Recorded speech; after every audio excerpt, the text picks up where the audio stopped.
So what you're looking at over here is what I call the wall of power. And each one of these pictures represents an ability for one of the Skylanders. So if you played the original, I don't know, are you guys familiar with the original Skylanders? Oh, yeah. Okay. So you know when you meet Persephone, you get to upgrade, and each of these pictures represents an ability that you can upgrade. So each character has about 13 different moves, 14 if you count the Wild Power series too. So this is actually only about 2/3 of the total abilities that you can play in the game, which is enormous. And I like to look at this because I really enjoy the art, and I love looking at things like the flaming bag of poo over there for a hot dog. Once you get to play it, you'll see. So the art itself is already something that I love seeing, but it's also a sobering reminder to me how much work goes on in this. So you have to think that each one of these abilities means a unique animation, a unique effects, a unique prop if it's involved, a unique sound, unique logic. So there's a lot going on with our characters. And it's a unique challenge, and it's an animator's dream, but it's a lot of work. A little known fact about that is that the germ of the idea started about 2 years prior. When we were doing Skylanders Spyro's Adventure, we were actually playing around with scale, and we did an animation test where we took one character that never actually made it to the final game, but we pumped him up to about 300%, the size of a small character, and we let him loose and we just let people play with it. And the first thing that we found out is that everything broke. Nothing works. The level is completely destroyed, and all the mechanics just don't work for that scale. We never really planned for that, so I don't see why it would have worked. But one thing that we took away from that was that emotionally there was a really good experience there. It feels good to be Godzilla, And we set that idea aside. We didn't go forward with that for Spyro's Adventure, but we knew that if Skylanders was going to be a success and if we were going to have a sequel, that was going to be the thing that we were going to push ahead with. And so that's where Giants came from. So one thing that we did immediately after Skylanders, and remember, for us, we were kind of in the dark about this, and it was already kind of just a big surprise that Activision would even fund this project, because it's so different. Fortunately for us, the opposite happened, and it was a big success, and so we quickly went into prototype mode, and we're thinking about, okay, what are we going to do for the sequel? And we want to do the sequel. We're really psyched about it. We love this. This is kind of like our baby. And so the first thing that we did was we created this prototype.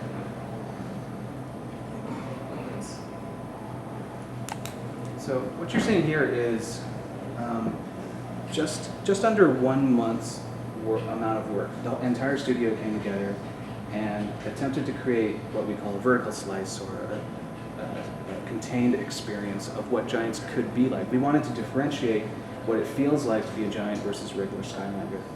And these aren't just concepts on paper or like a pitched document. We actually built that prototype really, really quickly. We all came together and just threw all of our best ideas in to see how that would work. So you can see that Tree Rex actually is pretty much exactly how he is in the final version. I think the only thing that changed really is the color of the eyes.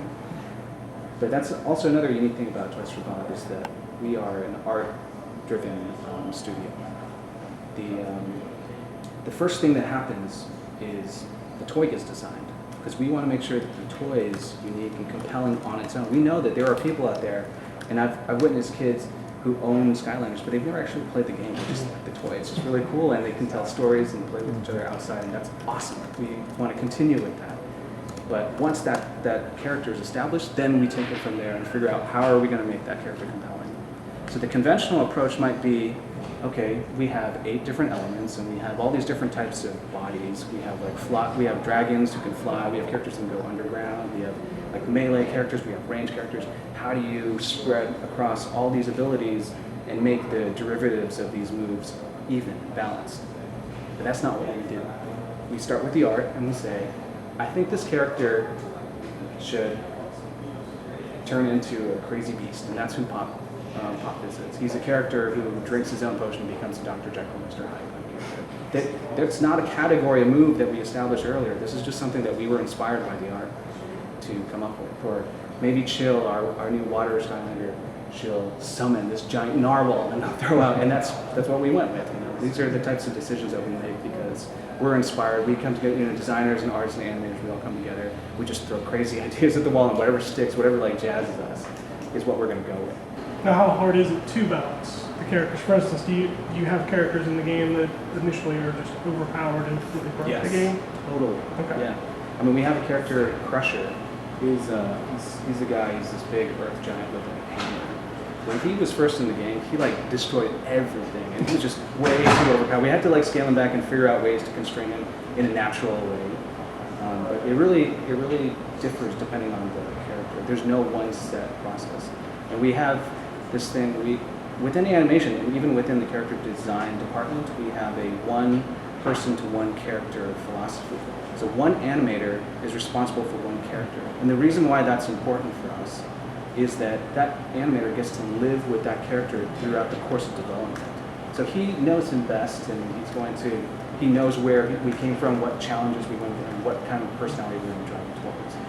Along those lines, does it ever become a little bit tense when you've got to leave a character on the cutting room floor and somebody's kind of married to an idea and it's just not going to work? Yes, it hurts. It totally happens. Yes. So, I mean, do you see the personalities changing throughout the design process at all?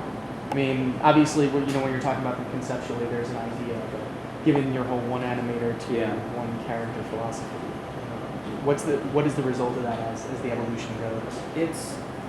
We're constant. Okay, there's several different places where we reevaluate. Mm-hmm. The first one is we try to do this thing called dailies for animators, and it's called dailies because every day we get together and we show off our best work. And really, the gauge for how successful we are is whether we can impress our peers. So if other animators think that you've got a good idea, you're probably in a good position. But if not, then you got to go back to drawing board.